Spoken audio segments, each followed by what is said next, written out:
오늘 사도행전 1장 3절로 11절 말씀을 통해서 세상 나라에서 하나님의 나라로 우리의 시선이 세상의 나라에 시선을 두지 말고 영적인 시선이 하나님의 나라로 시선을 돌려야 되겠다. 그런 의미로 오늘 이 시간에 세상 나라에서 하나님의 나라로 라는 제목을 가지고 은혜를 받도록 하겠습니다. 이 사도행전은 이 시작에 나오는 중요한 단어가 두 가지가 있어요. 그 두 가지가 뭐냐면 첫째가 승천이에요. 승천. 예수 그리스도께서 40일 부활하시고 40일 동안 하나님 나라의 말씀을 가르치시고 다시 가르친 거죠.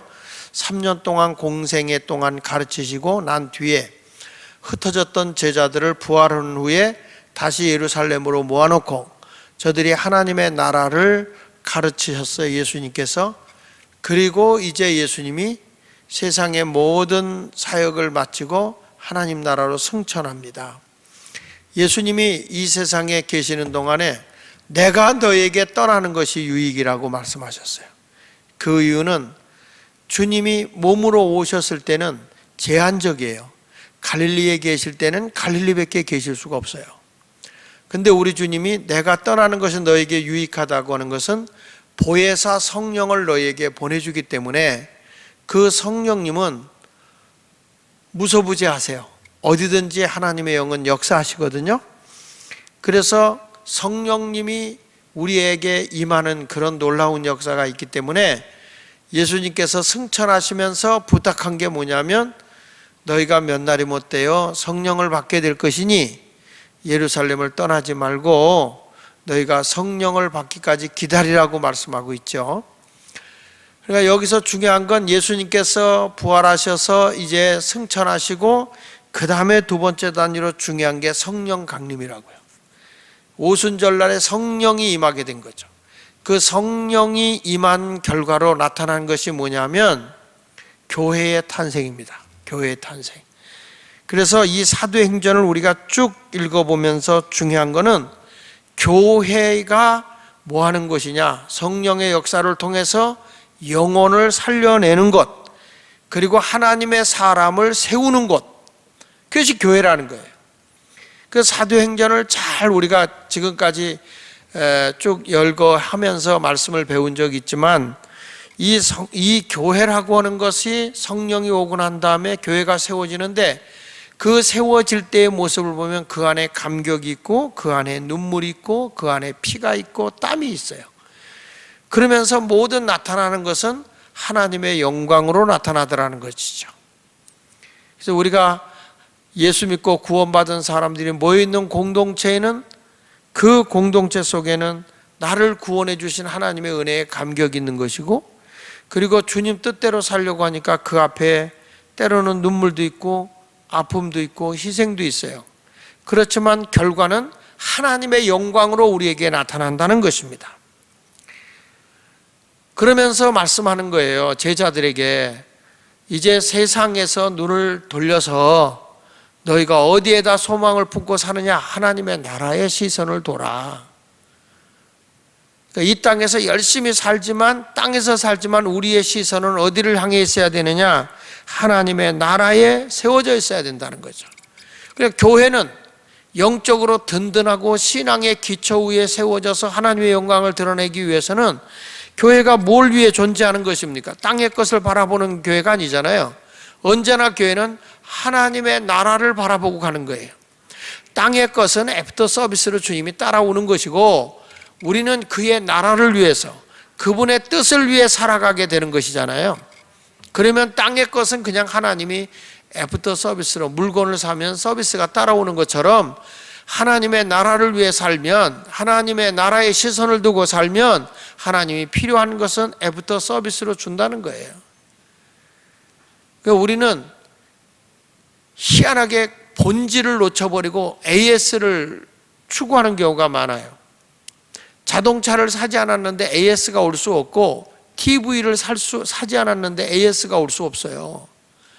하나님을 내가 바로 모시지 않는데 땅에 주어지는 애프터 서비스가 우리에게 올 수 없다고요.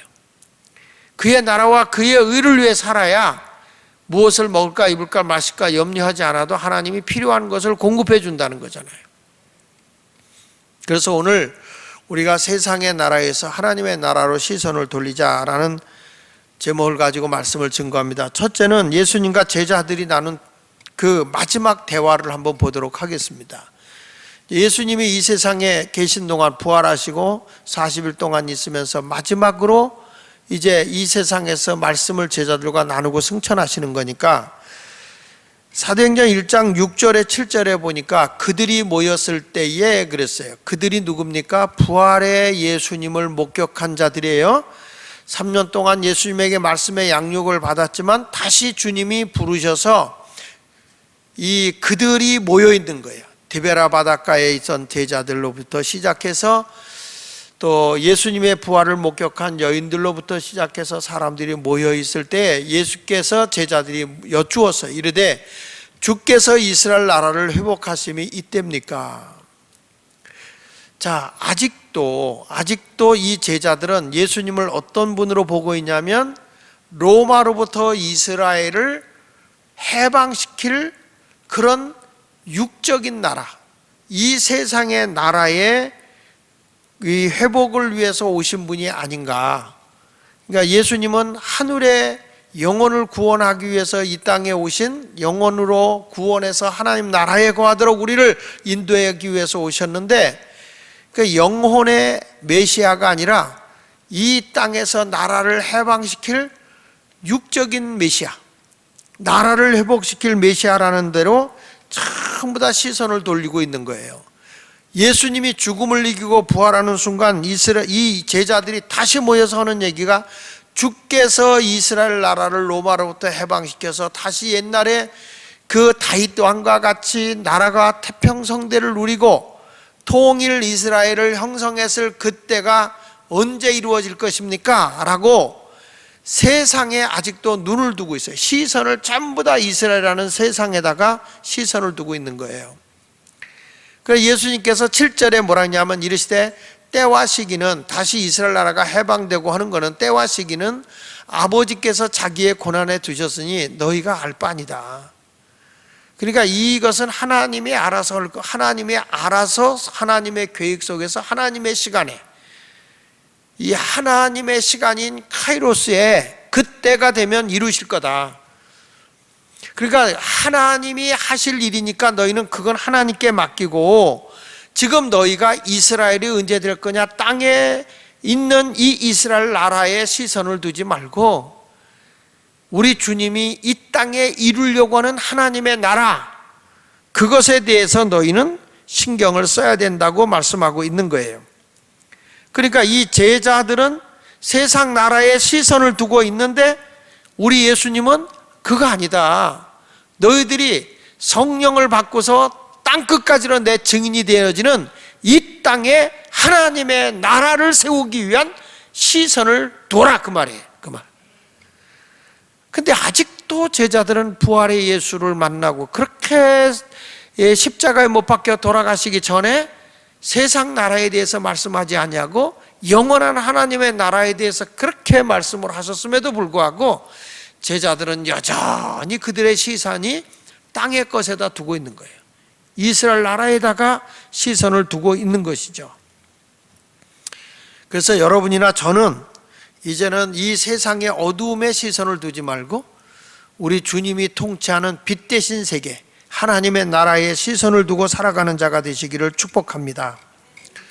이 신앙생활하면서 보면 어떤 사람은 하나님의 뜻에다가 시선을 두고 신앙생활하는 사람이 있는가 하면 어떤 사람은 어두움이나 마귀에게 시선을 두고 사는 사람이 있어요. 물론 마귀의 존재를 우리가 부인하거나 무시하는 건 아니에요. 우리는 마귀를 대적하라고 했기 때문에 당연히 마귀를 대적해야 돼요. 성경 말씀에 베드로전서 5장 8절로 9절에 보니까 근신하라 깨어라 너희 대적 마귀가 우는 사자같이 두루다니며 삼킬 자를 찾나니 9절에 너희는 믿음에 굳게 하여 그를 대적하라. 이는 세상에 있는 너희 형제들도 동일한 고난을 당할 줄 압니다. 마귀는 분명히 존재하고 있기 때문에 이 마귀는 어떻게 어떻게든지 우리의 믿음을 무너뜨리게 하고 하나님에게서 멀리 떠나가게 하려고 하는 그런 아주 그 곤모술수를 부리고 있는 것이 마귀죠. 그러니까 우리는 당연히 영적 싸움인 마귀와 싸워서 이겨야 됩니다. 그런데 문제는 뭐냐면 지나칠 정도로 마귀에게 시선을 두고 있는 사람이 있어요. 그게 무슨 얘기냐? 항상 마귀가 나를 정복하면 어떡하지? 마귀가 나를 때리면 어떡하지? 항상 잠재의식 속에 마귀야, 마귀. 조금만 어려운 일 생기면 아유, 마귀가 날 또 건드렸어.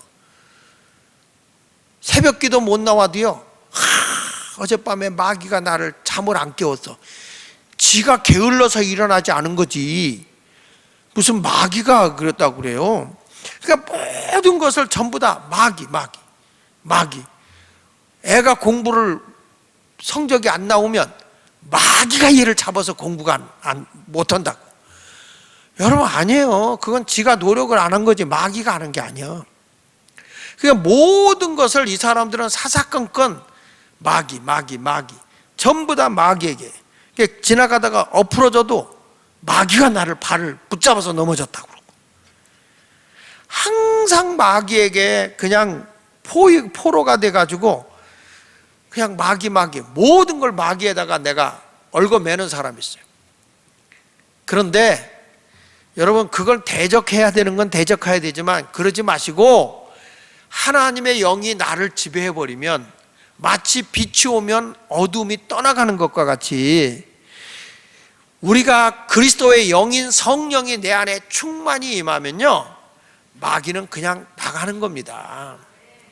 이 컵에 공기가 들어있지만 물을 가득히 채우면 물이 채워지는 순간에 공기는 다 빠져나가는 거예요.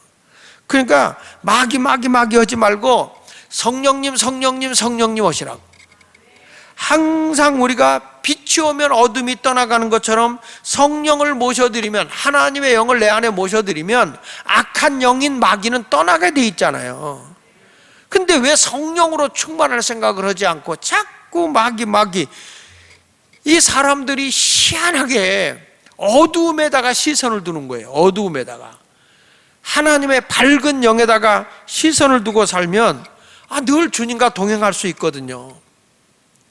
신앙생활 하더라도 맨 그냥 이게 보세요, 이렇더라고요. 우리 예수 믿는 사람이 성결한 삶을 살고 주의 영을 입고 사서 아름다운 삶을 살아가는 것이 그리스도인인데, 이제 우리가 성결한 삶을 살자고 해가지고 예를 들어서 아이들에게 뭐 성교육을 한다. 성적 교육을 하는데, 아름다운 삶을 위해서 성결한 삶을 살기 위해서 성적 교육을 한다면 이런 성은 잘못된 거고 이건 나쁜 거, 그런 것을 자꾸 아이들한테 가르쳐 주면요, 얘들이 희한합니다. 그게 나쁘구나 이러는 게 아니고 저건 내가 모르는 건데 저거 나도 좀 해봐야 되겠네, 이런 습성을 갖는다는 거예요. 사람이 부정적인 걸 자꾸 가르치는 순간에 부정적인 게 나를 지배해버린다는 거예요. 근데 그렇게 가지 말고 이런 것이 아름다운 거야, 이런 것이 남녀의 교제에 좋은 것이야, 이렇게 긍정적인 것을 자꾸 소개하고 이런 것을 자꾸 말씀하면, 그것이 나를 지배하면 어두운 것은, 잘못된 것은 내 속에 들어올 수가 없는 거예요. 이런 것들이 우리에게 중요한데, 교회 와서도 올바른 하나님의 말씀을 가르쳐주고 성도의 생활을 바르게 일깨워줘서 그대로 저게 예수 믿는 거구나, 저렇게 살아야 되는 거구나, 이렇게 배우면 그리스도인들이 잘 커요.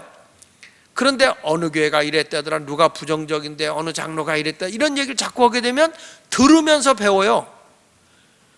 이렇습니다. 아버지가 알코올 중독이에요. 그러면 자녀들이 참 싫어해요. 싫어해, 난 이제 정말 술 안 먹을 거야. 근데 자기도 어려움이 왔을 때 우리 아버지가 이래서 술 먹었구나, 그리고 지도 먹어요. 왜냐하면 자기도 모르게 배운 거예요. 몸에 배어 있는 거예요. 부모가 막 욕하죠. 그의 애는 난 이 다음에 욕 안 할 것 같죠? 더 해요. 왜? 그게 자기 속에 배어 있는 거예요. 신앙생활 하더라도 부정적인 걸 자꾸 보려고 하지 말고 긍정적인 걸 보고 빛된 삶을 살아가는 성도가 돼야 할 줄로 믿습니다. 그러니까 성경이 우리에게 일러주는 것은 뭐야? 성경에 보면 아름다운 삶을 살아가도록 우리에게 가르쳐주는 게 성경 아닙니까? 그러니까 예수님도 지금 제자들에게 대화를 하면서 세상에 대한 얘기를 자꾸 제자들이 묻는 거예요. 이스라엘 회복이 이때입니까? 그때와 그 시는 하나님이 알아서 할 거고, 너희는 지금 모르냐? 하나님의 약속한 바 성령을 기다려라. 성령이 너에게 오면 예루살렘과 온 유다와 사마리아 땅끝까지 내 증인이 되는 권능이 너에게 온다. 여러분, 영적으로 저들이 세상을 다 정복하면 저절로 하나님 나라가 이 땅에 세워지는 거예요. 이스라엘 나라는 하나님의 나라를 세워서 인류를 구원하기 위해서 하나님이 택한 민족이라고요. 그러니까 저들이 성령이 충만해가지고 복음이 전해지면 저절로 저들은 하나님의 나라가 회복되는 거라고요. 그래서 우리 하나님이 그러지 말고 우리 싸워갖고 뭐 나라부터 회복하고 이게 아니라 하나님의 말씀으로 성령으로 무장하자. 그러면 땅끝까지는 너희가 내 증인이 되리라. 주님이 그렇게 말씀해 주는 것이죠. 그러니까 우리는 어떤 일이 생겨도 자꾸 마귀 탓이다. 뭐 자기가 예를 들어서 컨디션이 나빠서 감기 걸려도 마귀가 감기를 갖고 왔네 그러지 말고, 내가 이 건강관리를 잘 못해서 몸이 아프다 그러면 그것은 내가 건강관리를 좀 해야 되겠네, 체력관리 좀 해야 되겠네 그래야 되는데, 자기가 관리를 잘못해놓고 춥게 자놓고 감기 걸리고 나면 마귀가 또 이렇게 감기 걸리겠다 이런 생각은 아예 하지 말아요. 어떤 사람은 너무 잠을 안 자가지고 피곤해서 조는 거예요. 설교 시간마다 평상시에 잠을 안 자. 맨 게임하고 밤 늦게까지 그냥 잠을 안 자. 그리고 교회 와서 자요. 근데 희한한 게 설교 시간만 되면 그렇게 그 잠이 꿀잠인 거예요. 그러면서 하는 얘기가 마귀가 설교를 못 듣게 졸게 한대. 그 마귀가 졸게 하는 게 아니죠. 그것은 자기가 충분히 쉼을 못 가졌기 때문에 피곤한 거 아니겠습니까? 그리고 나서 자꾸 마귀에게 이렇게 핑계를 대는 사람이 되어서는 안 된다고요. 우리는 오직 주님의 은혜로 살아가야 되는데, 이 신앙생활이라고 하는 것은 유연성이 있어야 돼요. 유연성. 그러니까 무슨 얘기냐면 나의 변화가 이루어지는데 사람이 그리스도의 뜻을 따라 변화가 일어나야 된다고요. 성경 로마서 12장 2절에 너희는 이 세대를 본받지 말고 오직 마음을 새롭게 함으로 변화를 받아 하나님이 선하시고 기뻐하시고 온전한 뜻이 무엇인지를 분별하도록 하라. 여기서 우리에게 일러주는 말씀을 보세요. 너희가 이 세상의 것 본받지 말고 마음을 새롭게 함으로 변화를 받아서 하나님이 선하게 여기시고 하나님이 기뻐하시고 온전하게 하시는 뜻이 무엇인지를 분별하도록 해라. 주님은 안 좋은 거를 자꾸 찾아내라 그러지 말고 그런 것을 변화받아서 하나님이 원하시는 거, 하나님이 선하게 여기시고 하나님이 기뻐하게 여기고 하나님이 온전히 여기시는 거, 그거를 채우라는 거예요. 그거. 그러니까 신앙생활하면서 이 변화를 받아, 그 말은 뭐냐면 하나님의 뜻에 시선을 둬라 그 말이에요. 하나님의 뜻에, 하나님의 마음에 맞는 것에 시선을 옮기라는 것이죠. 하나님의 은혜가 오면 하나님의 뜻에 시선을 두게 되는데, 저는 이런 생각을 해봐요. 우리 예수 믿는 사람이 상식적으로만 살아도 80%는 하나님의 뜻을 따라 살아갈 수 있겠다. 상식적으로만 살아도. 이 무슨 얘기냐면, 하나님의 은혜가 많이 와서 뜻대로 사는 것도 중요한데, 우리가 한번 이 상식적인 그리스도인, 몰상식한 사람이 말고 상식적인 것, 하나님의 뜻에 시선을 옮기기 위해서 어떤 사람은 이런 얘기해요. 무조건 상식에서 벗어나야 된다고 하는 사람도 있어요. 상식이 뭡니까? 상식이라는 건 이런 거죠. 비가 막 와요. 우산을 쓰고 가면 상식적인 거예요. 근데 내가 가면 하나님이 비를 안 맡길 거야. 그리고 우산 안 쓰고 막 비 맞고 가. 이걸 뭐라고 얘기해요? 몰상식이라고 그래요. 자, 어느 연회에 초대를 받았어. 근데 거기는 정장을 하고 오라고 그래. 근데 모든 사람이, 남자는 정장 양복을 입고 여자는 양장을 하고 가는데 한 사람만 그 초대받은데 반바지를 입고 가. 그러면 이거는 뭐냐면 상식에 어긋난 거라고. 이게 뭐냐면 몰상식한 거라고. 자기가 톡톡 뛴다고 그래서 예의를 지켜야 할 자리에서 상식에 어긋나는 짓을 하게 되면 이게 참 안 되는 거죠. 그러니까 우리 성도의 삶도 일단 신앙의 출발이 어디서부터 시작이 되냐면 상식적인 데서부터 출발이 되어져야 된다. 상식에서부터. 이런 분이 있어요. 자기는 하나님의 일을 해야 되기 때문에, 예를 들어 이제 단기 선교를 간다. 우리 교회에서 단기 선교를 해외로 간다. 그런데 어떤 사람이 직장을 그만두고 단기 선교를 간다. 그 사람 믿음 좋다. 그거 아니에요. 그거 몰상식인 거예요. 여러분, 일터도 선교지예요.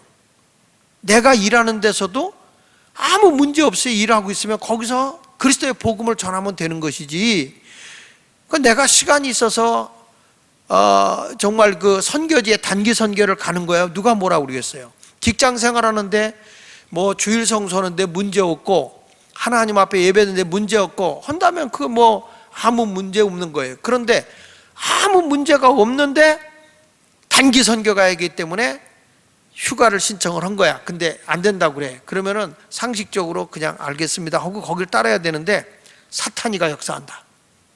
하나님의 일을 회방한다. 나 이 회사 때려쳐버린다. 안 한다. 이건 아니라고요. 있는 자리에서 하나님의 영광을 드러내고 살아가는 것도 선교라고요. 꼭 해외에만 나가서 선교입니까? 내가 일터에 가서 그리스도인의 빛을 발하는 것도 선교지? 예수 믿는 사람은요, 일터 사역도 선교지야. 우린 제사장, 구멍가게를 하더라도 하나님의 영광을 드러내면 내가 제사장 아닙니까?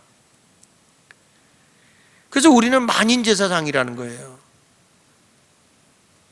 어떤 분이 이런다고 그러면서 자기가 정말 좋은 하나님의 사역의 자리를 얻었는데도 나는 그거 안 놓고 요것만 해야 된다. 그러니까 이게 너무 하나님의 역사를 굉장히 다양하고 넓게 생각해야 되는데 폐쇄적으로 그냥 요거 아니면 안 된다라고 생각하는 사람이 많아요. 내가 신앙생활하면서 직장생활하면서 예수 믿는 것 때문에 핍박을 당하지 않고 있거나 주일 성수하는데 해방을 받지 않고 또 내가 생활하는데 예수 믿는 생활에 불편하지 않도록 한다면 그것은 그냥 생활해도 되는 거예요. 그런데 막 교회 나가는 것 때문에 못 나가게 한다든지 핍박을 하고 또 이 막 적대감을 갖게 하고 이런 직장은 뭐 그만둬도 상관없어요. 그거는 뭐 상식이라고 할 수 있어요. 그러나 아무 문제 없는데 그 해외 선교, 단기 선교 잠깐 갔다 오는 것 때문에 직장을 팽개쳐버려. 이 사람은 교회가 매년 그럼 선교로 갈 때마다 직장을 그만둬야 되니까 뭘 하냐면 자기는 그냥 알바식으로 생활한다. 그러니 얼마나 고달퍼. 가정을 가진 사람이 그렇게 살아보세요. 집안이 얼마나 힘들겠어요. 그러니까 뭐라고 얘기하냐면 주님이 주신 고난이래. 그걸 주님은 그런 고난을 우리에게 준 게 아니라고요. 상식이 있는 사람이 돼야 된다고. 상식이. 그러니까 기독교는 상식에서 출발해가지고 어디까지 가냐면 상식을 넘어서 지혜로운 삶을 살아가는 거죠. 그게 성장해 가는 거죠. 상식에서 출발해서 하나님의 은혜 속에서 지혜를 가지고 살아가는 거예요. 그러니까 우리가 보면서 예수를 믿는데 세상 사람을 볼 때 상식적이지 못할 때 욕먹는 거예요. 상식이 통하지 않으니까. 이런 것을 보게 했어요. 바울은요, 자기가 얼마든지 세상에서 모든 걸 대접받고 누릴 수가 있어요. 그런데 많은 사람들에게 유익이 되지 않고 해를 입을까봐 자기는 할 수 있음에도 안 해요. 그게 상식인 거예요. 예를 들어 봅시다. 바나바와 바울이 복음을 전하러 선교를 갈 때 결혼하고 아내를 데리고도 다닐 수 있어요. 그리고 자기가 일하지 않고 주어지는 거 가지고서 얼마든지 후원 받는 거 가지고 생활할 수 있어요. 근데 바울은 그렇게 안 해요. 자기를 위해서 사는 게 없어요. 자, 보실까요? 성경 말씀에 이런 말이 나와요. 고린도전서 9장 5절로 6절에 보니까 우리가 다른 사도들과 주의 형제들과 게바, 베드로죠, 와 같이 믿음에 자매된 아내를 데리고 다닐 권리가 없겠느냐. 바울과 바나바가 지금 하는 얘기예요. 우리가 선교하러 갈 때 바울은 결혼을 안 했잖아요. 그 왜 결혼을 안 했느냐?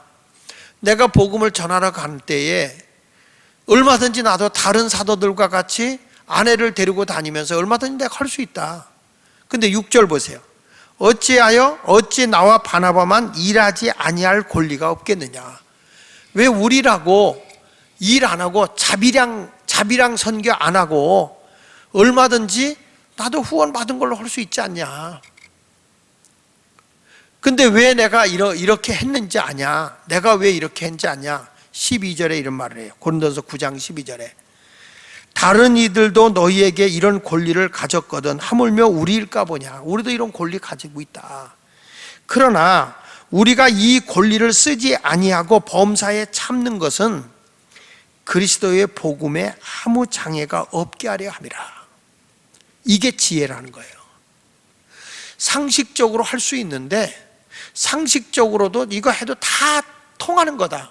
그런데 이것이 하나님의 복음을 전하는 데에 장애가 될 것 같아서 나는 기꺼이 이것을 내려놓겠다. 이게 뭐냐면 상식에서 성장해서 지혜까지 오는 거예요. 그리스도인은 이런 모습으로 가야 된다는 거죠. 그러니까 신앙생활하면서 상식에 머물러서는 안 되고 하나님의 영광이 들어오고 하나님 나라의 시선을 돌려서 하나님께 기쁨이 돼야 되고 모든 사람에게 복음을 받아들이는데 장애가 되지 않도록 행동을 해야 되는 것이 목사의 사명이고 우리 성도들의 사명임을 우리에게 일러주는 거예요. 그만큼 덕을 끼치는 거죠. 에베소 4장 13절은 이렇게 말합니다. 우리가 다 하나님의 아들을 믿는 것과 아는 일에 하나가 되어 온전한 사람을 이루어 그리스도의 장성한 분량이 충만한 데까지 이르리니. 그러니까 상식적인 것에서부터 하늘의 지혜를 가지고 살아가야 된다는 거예요. 그러니까 전 그런 거예요. 상식적으로만 잘 살아도 사람이 7, 80%는 인정받는다고. 근데 거기에 하나님의 은혜로 인해서 지혜를 가미해서 덕을 쌓아가며 산다면 하나님께 큰 영광이 되고 사람들에게도 칭찬받겠죠. 그런 모습으로 우리가 살아가야 됨을 말해주고 있는 겁니다. 기억하십시오. 신앙은 절대 고집이 아닙니다. 신앙은 고집이 아니에요. 하나님의 인도하심을 따라가는 거예요. 주님의 말씀의 가르침대로 순종하고 가는 거예요. 내 고집대로 가는 게 아니라고요. 내 뜻대로 가는 게 아니라고요. 이런 분이 있었다는 거예요. 이제 목회의 길을 걸어가기 위해서 기도를 했다는 거예요. 하나님 나에게 좋은 사목감을 좀 주시오. 그 하나님 앞에 기도를 하면서 이렇게 기도를 했다는 거예요. 하나님, 오늘 내가 정말 기도하고 눈을 딱 떠서 첫 번째 내 눈에 띄는 여자와 결혼하겠습니다.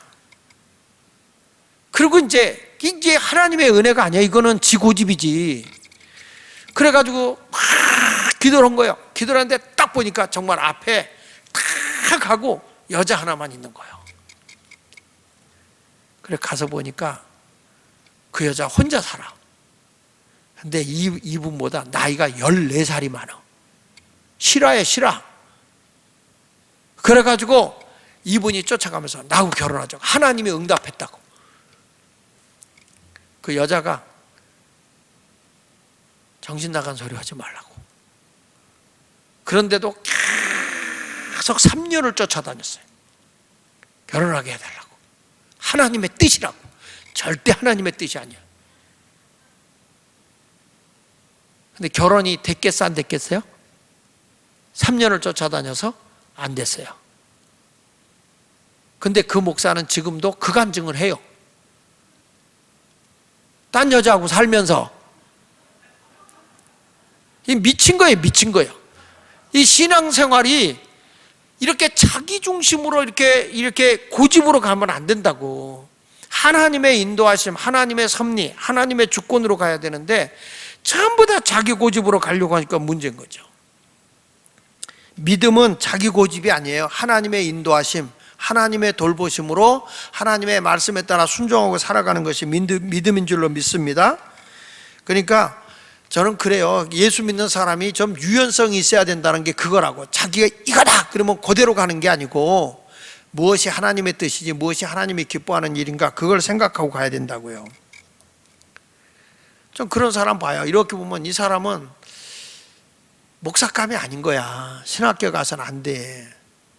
그런 사람 갈 때는 내가 말리죠. 그 사실대로 얘기해야지. 그러면 하나님이 가라고 그랬다고. 가라고 하면 누가 그랬냐? 엄마가 그랬다고.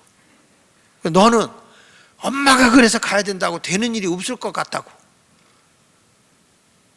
이런 하나님이 아니죠. 하나님이 나에게 소명을 주면 그 길로 가도록 인도해 주는 것을 믿으시기 바랍니다. 그러니까 신앙생활하면서 유연성이 없는 길로 가지 말고 유연성 있게 믿음이 원하는 그 길로, 주님이 원하는 그 길로 가서 시선을 돌리고 주님의 뜻이 무엇인가, 주님이 원하는 것이 무엇인가, 이걸 생각해야 돼. 그걸 생각해야 되는데 계속 하나님이 주어진, 이 땅에서 하나님 나라에 주어진 게 있는데, 제자들이 보세요. 예수님이 승천하고 나니까 하늘만 쳐다보고 계속 아무것도 할 생각을 안 해. 예수님 떨어질래나? 그 생각만 했는지. 그러니까 천사가 내려서 갈릴리 사람들아, 하늘로 올라가신 예수님은 다시 이 땅에 다시 내려올 거니 너희는 빨리 돌아가서 주님이 너에게 분부한 걸 행하라는 거예요. 시선이 주님의 말씀이 너에게 준 것인데, 이제는 세상적인 것이 아니라, 이 세상의 나라가 아니라 하나님의 나라를 위해서 일하라는 거예요. 우리 모두 이번에 이 부활주일 기념으로 해서 특별 우리가 기도를 했는데, 여러분들의 시선이 이제는 땅에다가 두지 말고, 세상의 일에다가 시선 두지 말고 하나님의 나라에다가 시선을 두고 살아가는 여러분 모두가 되시기를 주의 이름으로 축원을 드립니다. 그래서 여기 두 번째 하는 말이 하나님께만 시선을 맞춰라. 자, 사도행전 1장 4절에 말하는 거예요. 사도와 함께 모이사 그들에게 분부하시되 예루살렘을 떠나지 말고 내게서 들은 바 아버지께서 약속하신 것을 기다려라.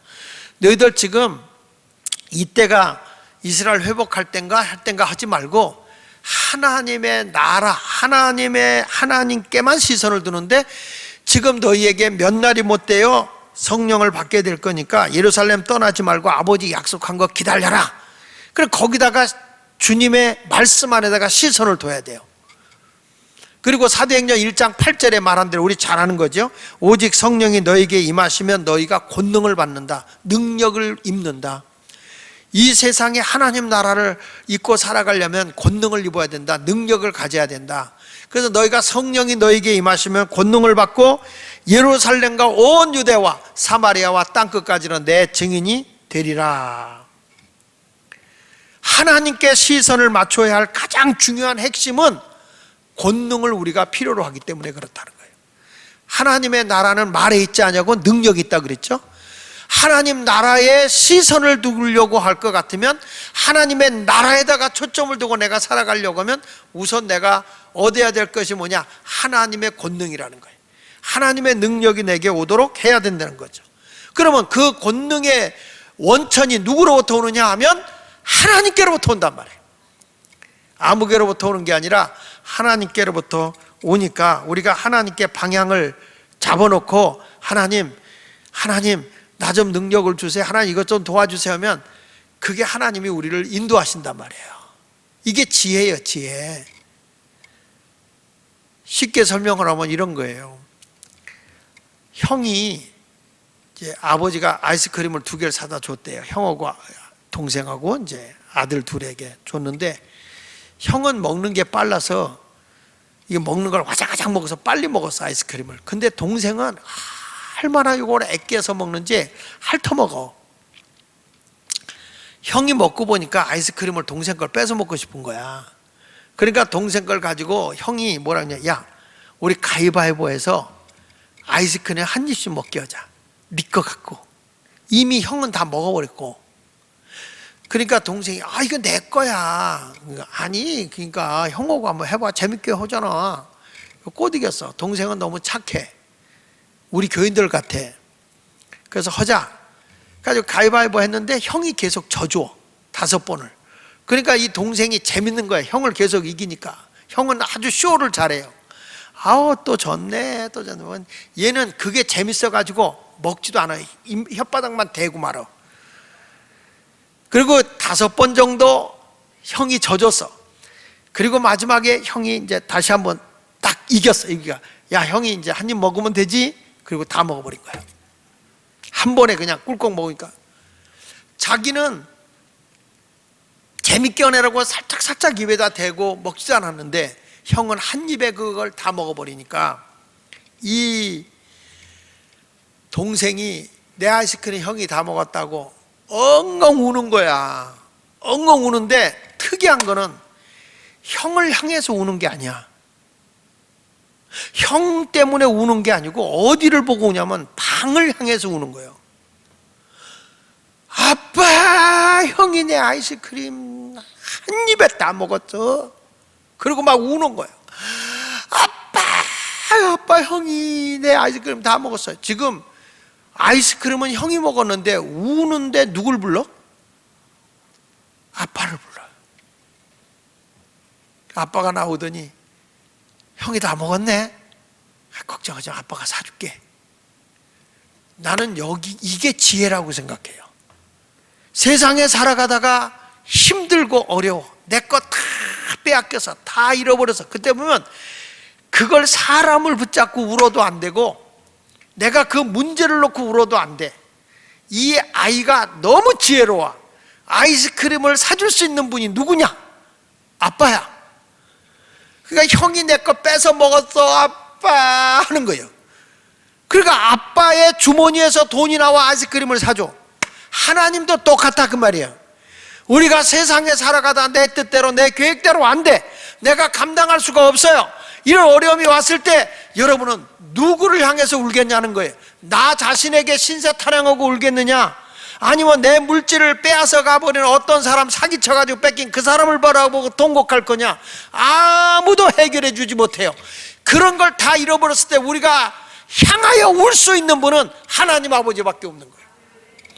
그 하나님 아버지 앞에 간절한 마음으로 아버지 하고 울면 우리 아버지는 우리의 사정과 형편을 아시기 때문에 우리 주님이 우리에게 회복의 능력을 베풀어 주신다 그 말이에요. 예레미야 33장 3절에 말씀하고 있지 않습니까? 너는 내게 부르짖으라, 내가 내게 응답하겠고 내가 알지 못하고 크고 은밀한 일을 내게 보이리라. 이 지혜라는 거예요. 지혜. 지금 내가 감당할 수 없고 내 힘으로 어찌할 수 없을 때 여러분 누구 붙잡고 울겠습니까? 누구 붙잡고 낭망하겠습니까? 이때는 우리가 하나님께 부르짖을 때라는 거예요. 하나님 앞에 마치 어린아기가 아빠를 향하여 우는 것처럼 우리가 진심으로 하나님께 울부짖어 기도하면 하나님이 우리에게 능력을 주시고 땅끝까지를 하나님의 복음의 증인이 되도록 인도해 주실 줄로 분명히 믿습니다.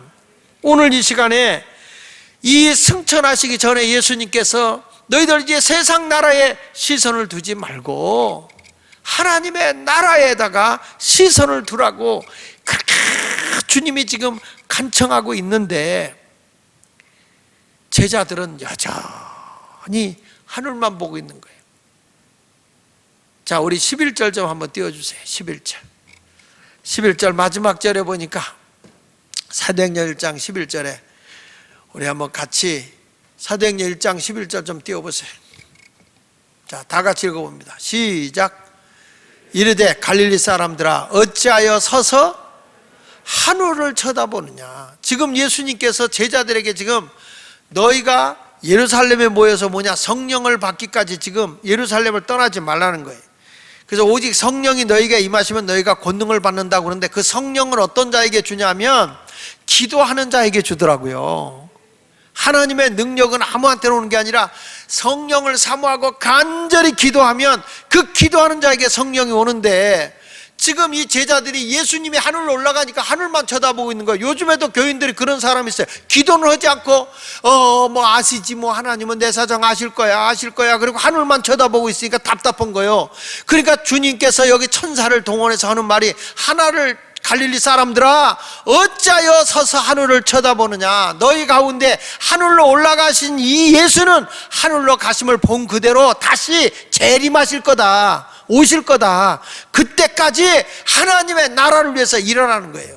그 전절 10절을 한번 좀 보여줘 보세요.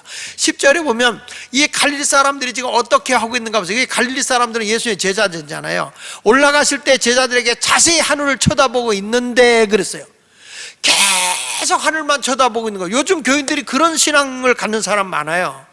내가 해야 할 건 안 하고 그냥 하늘만 쳐다보고 있는 거예요. 하나님이 나에게 지금 하신 말씀이 성령이 너에게 임하시면 너희가 권능이 온다는 거예요. 권능, 능력이 있다고. 하나님의 나라는 말에 있는 게 아니라고 그랬잖아요. 능력을 우리가 받아야 돼요. 예수 말께 성도들이 하나님의 능력을 받아야 된다고요. 11일부터 부흥회를 하는데 그냥 부흥회한다 그러지 말고 이 예수님이 부활승천하시면서 너희가 능력을 받아야 된다. 그 능력은 뭘로 받느냐? 우리가 말씀 듣고 기도하면서 성령이 오기를 갈망하자 이 말이야. 이번에 성령 받고 능력을 받아서 하나님의 은사를 활용하고 땅끝까지 하나님의 복음의 증인이 되도록 해야 할 줄로 믿습니다.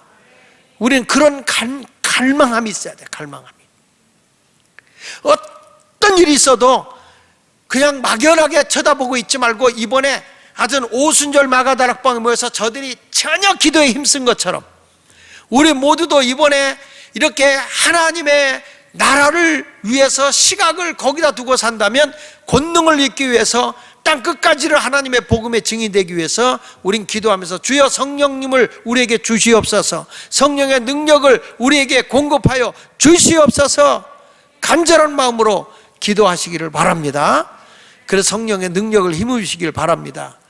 이번 목사님이 기도하시면서 여러분들에게 이런 비전, 이런 예언적인 말씀도 많이 주실 거라고 저는 보는데, 특별히 어떤 여러분들이 비즈니스라든지 뭐 이런 거 할 때 하나님의 뜻에 대한 메시지를 많이 줄 거라고 저는 생각을 해요.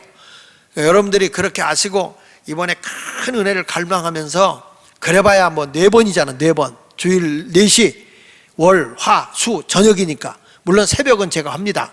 그러나 여러분들이 저녁에 올인해서 은혜를 갈망하십시오. 하나님께서 큰 은혜로 역사하실 줄 믿으시면 아멘 합시다. 따라합시다. 세상의 시선에서 하나님 나라로 시선을 돌리자. 할렐루야. 아직도 땅의 것에 시선을 두고 하나님의 것을 보지 못하는 사람이 있다면 오늘 이 시간에 시선을 하나님께로 돌리는 그런 시간이 되시기를 축복합니다. 할렐루야. 우리 다 같이 잠깐 기도하겠습니다.